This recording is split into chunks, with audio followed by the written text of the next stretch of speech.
8 de janeiro de 2025, Fato Econômico. A economia além da conjuntura, de volta com mais informações, mais dados, mais perspectivas sobre a economia brasileira nesse ano de 2025 que se inicia.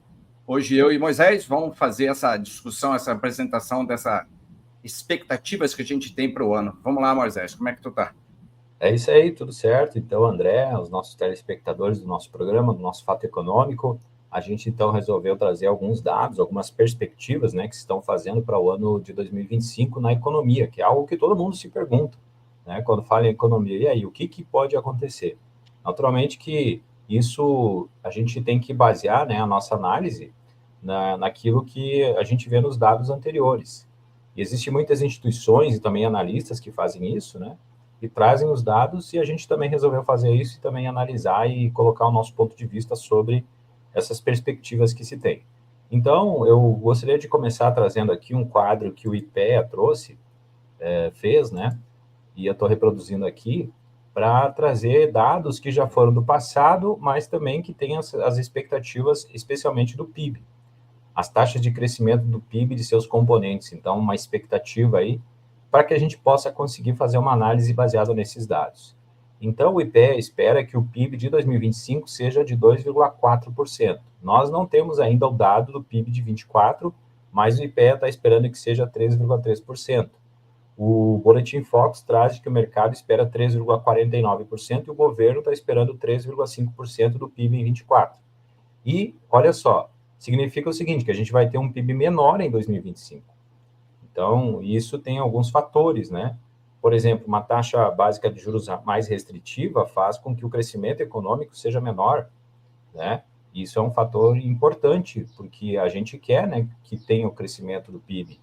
Isso é bom, né, não só para que as pessoas tenham mais renda, mas também para que a gente tenha também perspectivas de que o país ele tenha condições de fazer mais investimentos, por exemplo, que a gente vê, se analisar o PIB e essa decrescência do PIB, né, a gente percebe lá no FBPC, que está escrito aqui no quadro, que é a formação bruta de capital fixo, que são os investimentos, que eles também estão caindo. Por exemplo, 2024, 6,2%, e para 2025, 3,2%. Isso justamente é em função dessa queda também na expectativa do PIB. A gente vê também uma queda no consumo do governo, para 2,2%, também é resultado do PIB, que estava 2,8% em 24%, e o consumo das famílias também, porque se a renda, né, é menor, no caso, o PIB não cresce tanto, as famílias deixam de consumir também. Então, o consumo das famílias também cai de 4,6% para 2,5%.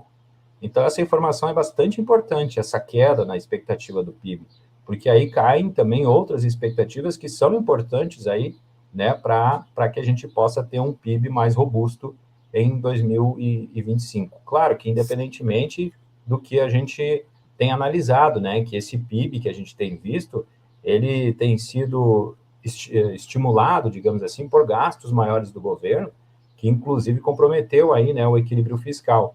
Mas a gente sempre deixa claro que um PIB em crescimento sempre é bom e sempre é positivo para a economia.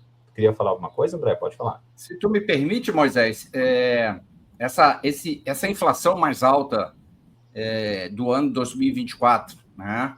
E essa perspectiva de inflação para 2025, bancos já estão dando por volta de 6% de inflação, a gente vê que esse processo inflacionário do IPCA mais forte, a gente já consegue sentir ali no consumo das famílias, que cai de 4,6% para uma previsão de 2,5%.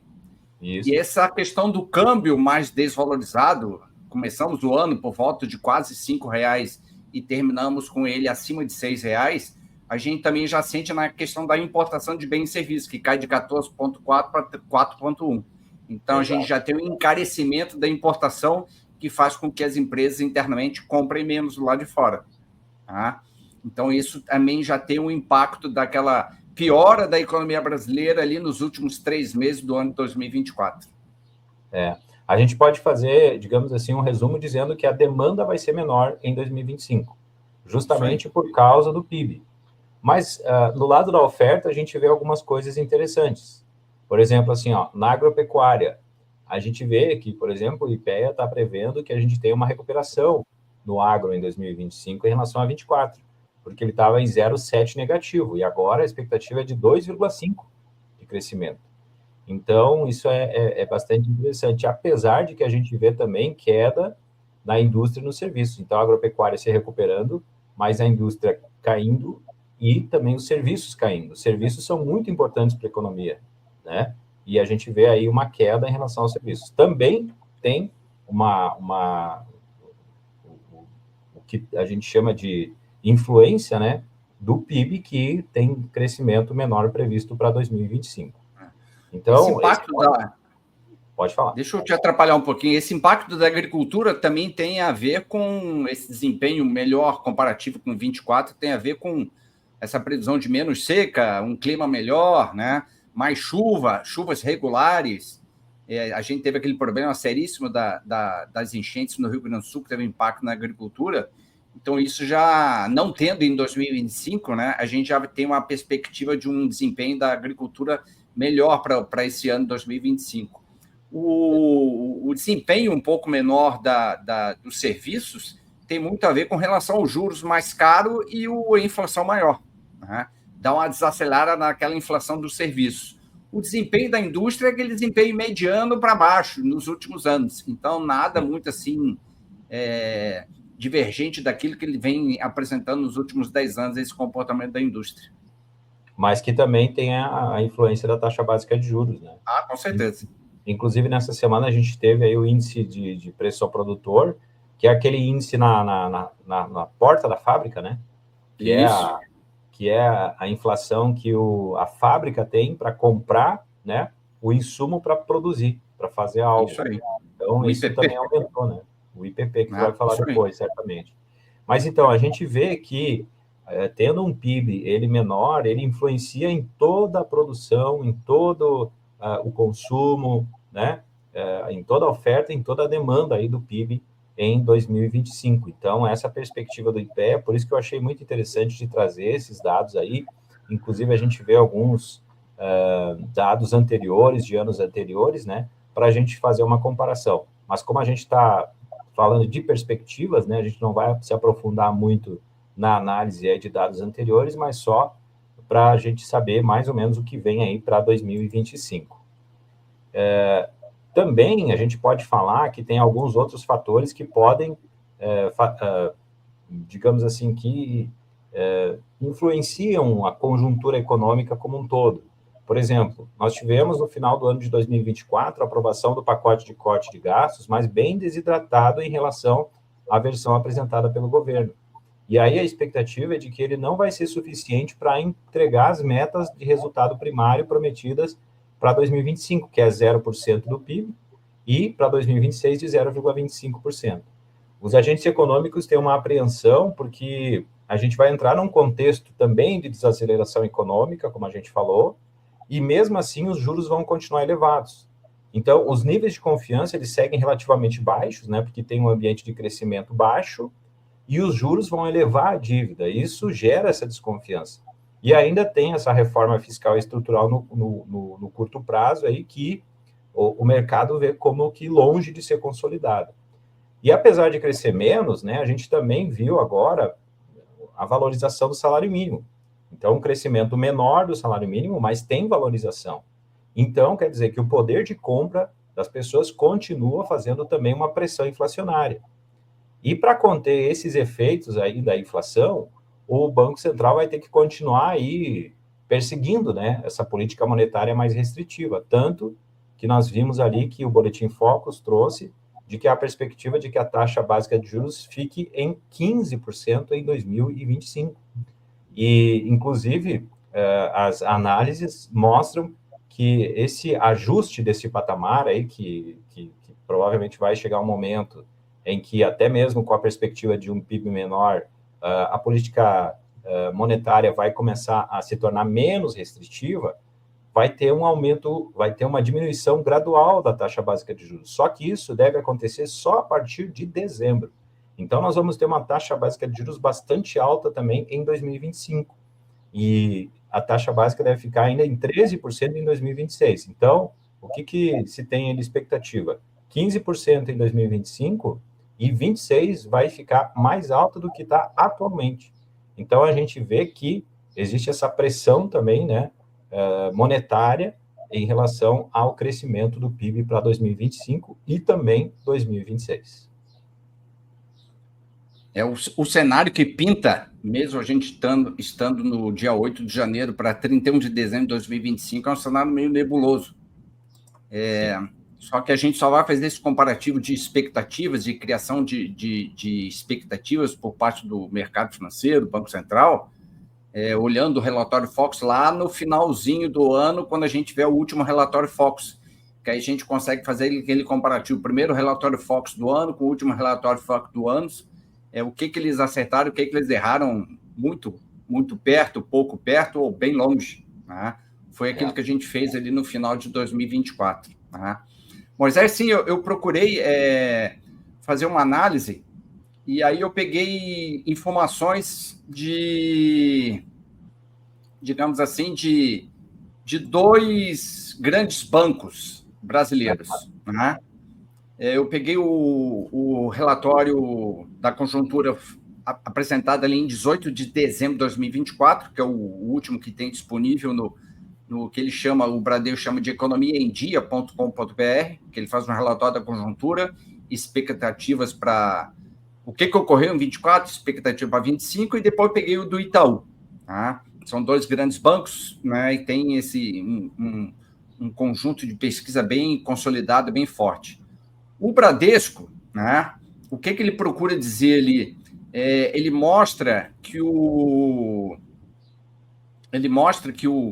essa questão do desempenho da economia brasileira vai estar muito ligado com relação aos gastos. Né? Aí a gente tem aqui a questão dos gastos, né, que teve um desempenho bastante forte ali nesses 2 últimos anos, né? O crescimento dos gastos em reais constantes comparado com os gastos acumulados em 12 anos. Isso aqui é que tá deixando o mercado financeiro enlouquecido com essa taxa de crescimento aqui, se a gente pegar na média, é uma subida do corcovado, podemos dizer assim, né? Dos gastos públicos, e esse crescimento da dívida muito atrelada à questão da taxa Selic vai ter um retroalimento desse crescimento de forma exponencial.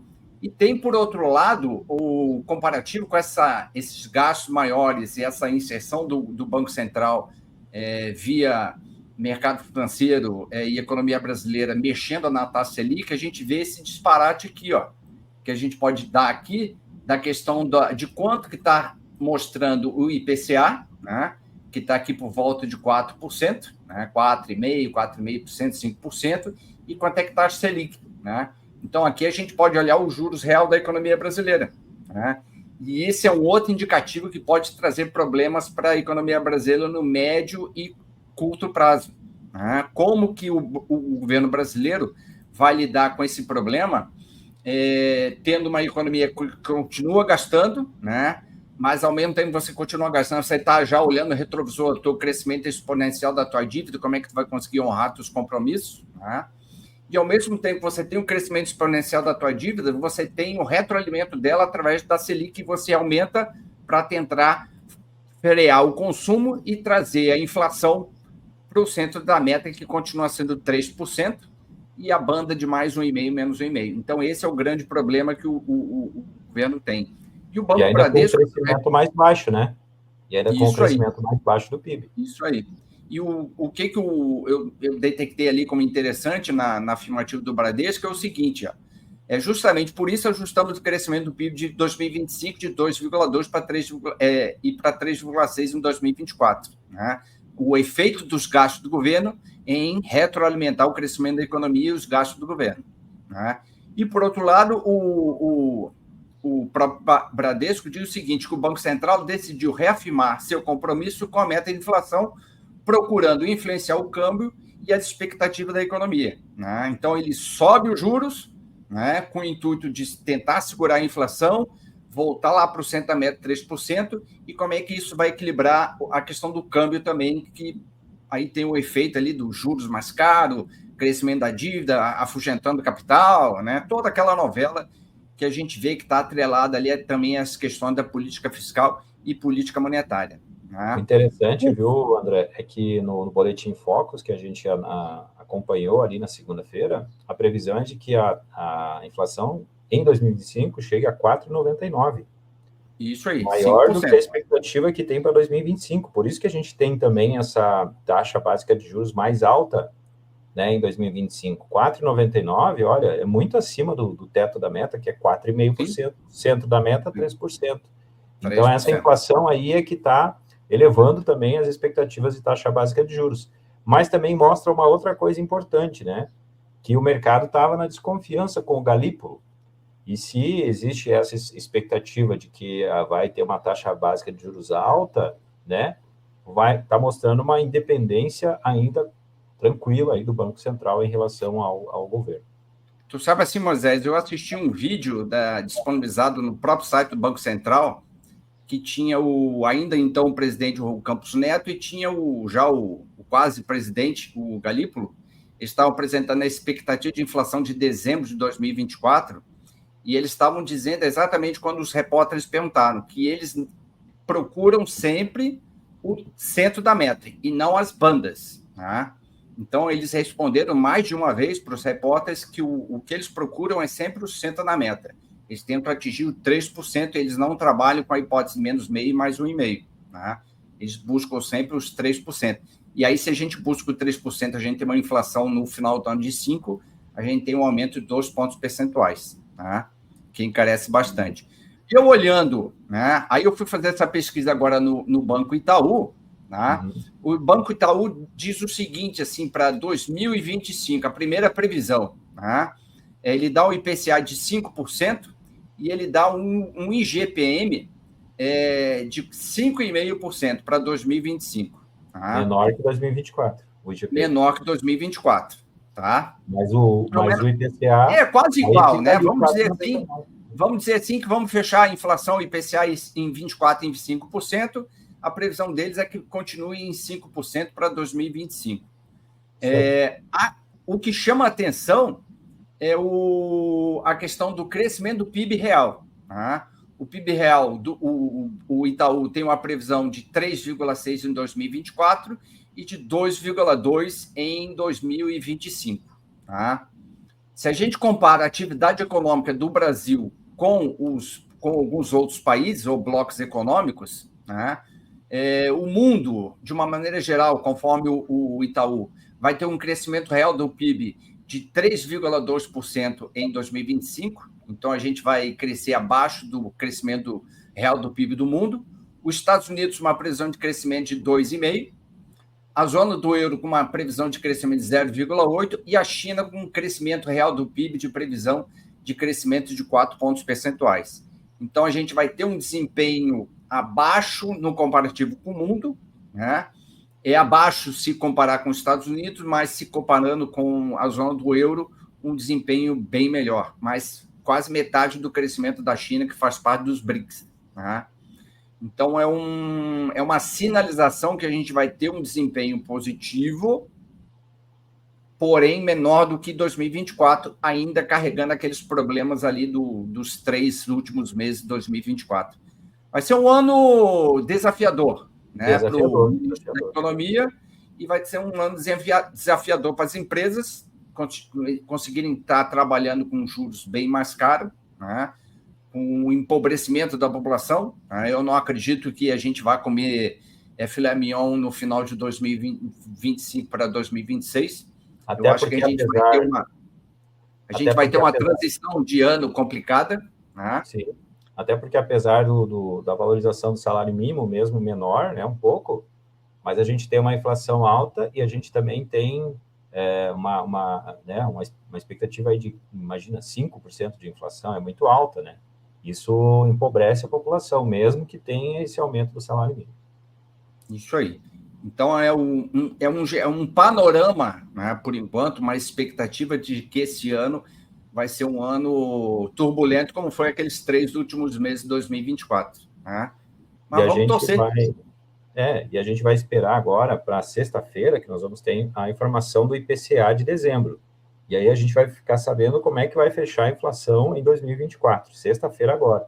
Inclusive, daí a gente vai incluir essa análise no nosso programa de sexta-feira, que a gente vai trazer mais perspectivas aí para o ano de 2025 em outras áreas também, porque a gente se concentrou aqui mais no PIB, né? Na inflação e tal, mas claro que tem outras áreas, o agronegócio, por exemplo. As temáticas mais turbulentas do final do ano passado. Exato. Né? Eu acho que o fato econômico, a economia, a conjuntura fica por aqui, com esse primeiro papo inicial de previsão para esse ano de 2025, e a gente volta ao longo dos meses, dos vários meses e do ano, sempre falando um pouco sobre essa temática aí, como é que a gente vai estar desenhando ali a economia brasileira nesse ano, que parece ser um ano de desafio. Né? Sabendo que ano que vem a gente tem eleição, então é um ano à parte no processo decisório brasileiro, quando a gente tem um ano eleitoral, gastos públicos ficam mais voláteis e isso tem um certo impacto na economia. Né? Não é dizer que é fluxo só do PT. Né? Todos os demais partidos também fizeram a mesma coisa quando eles tentam se reeleger. Né? Então, é um ano desafiador e o ano que vem é um mais desafiador ainda, porque a gente tem um processo eleitoral. Né? Então, vai ser um ano incendiário, podemos dizer assim. Apesar de que tem analistas que dizem que esses impactos a gente já vai começar a sentir em 2025 já, né, da eleição. O Bradesco hoje no Infomoney e no money.com.br já diz exatamente isso, que o processo eleitoral já foi startado agora em janeiro de 2025. Né? Então a gente vai ter dois anos aí, vamos ver, desafios. Né? Entra nas variáveis aí, né, nas análises. Isso aí. Um abraço então, valeu, André. Abraço, voltamos.